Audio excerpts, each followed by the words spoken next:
himself once. The key to his losses and his old age of penury was nothing more nor less than intemperance.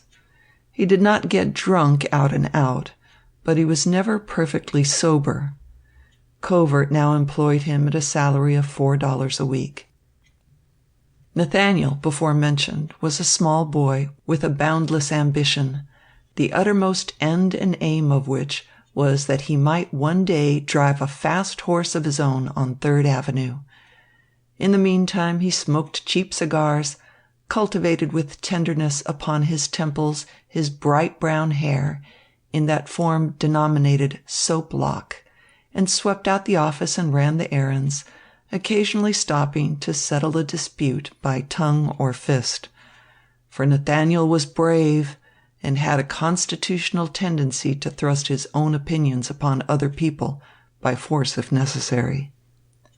Freed from the presence of the two, Mr. Covert sat meditating and writing alternately, until he had finished a letter on which he evidently bestowed considerable pains. He then folded, enveloped, sealed it, and locked it in his desk. A tap at the door. "Come in."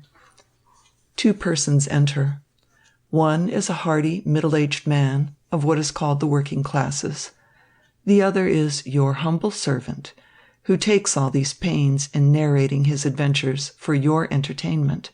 His name is Jack Engle, and at the time of this introduction he is of the roistering age of 20, stands about 5'10" in his stocking feet, carries a pair of brown eyes and red cheeks to match, and looks mighty sharp at the girls as they go home through Nassau Street from their work downtown.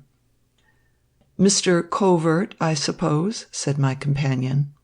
"That is my name, sir. Will thee be seated?" "My name's Foster," settling himself in a chair and putting his hat on the table. "You got a line from me the other day, I suppose?" Yes, yes," slowly answers the lawyer. Then looking at me, "Is this the young man, then?" "This is the young man, sir, and we've come to see whether we can settle the thing. You see, I want him to be a lawyer, which is a trade he does not much like and would not himself have chosen. But I rather set my heart upon it, and he is a boy that gives in to me and has agreed to study at the business for 1 year faithfully. And then I have agreed to let him have his own way." "He is not thy son, I think I understood," said Covert. "Not exactly," answered the other, "and yet so near the same to make us no difference. Now you know my mind, and as I am a man of few words, I should like to know yours." "Well, we will try him, Mr. Foster, at any rate." Then turning to me, "If thee will come in here to-morrow forenoon, young man, between 9 and 10, I shall have more leisure for a talk, and we will then make a beginning. Although I warn thee in advance that it will depend entirely upon thyself how thee gets along.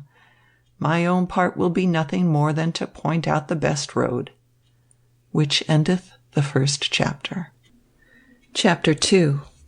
The worthy milkman and how he trusted people, and the wonderful luck he had one morning in finding a precious treasure. This chapter is necessarily retrospective of the preceding one. Among the earliest customers of Ephraim Foster there came one morning a little white-headed boy, neither handsome nor ugly. Ephraim kept a shop in one of the thoroughfares that cross Grand Street east of the Bowery. He sold milk, eggs, and sundry et ceteras, in winter adding to his vocations those of a purveyor of pork and sausage meat, which is a driving and thriving trade hereabout in cold weather.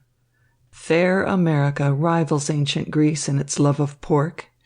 At the proper season you may see, thickly set through the streets, the places for furnishing this favourite winter eating: beautiful red and white slices, mighty hams, either fresh or smoked, sides and forequarters, and at intervals a grinning head with fat cheeks and ears erect. Still more preferable to some, it is the powerfully spiced sausage meat or the jelly-like head cheese. In the preparation of the latter articles, the worthy Ephraim always did wonders, for folks had confidence in him, which is a great deal to bestow.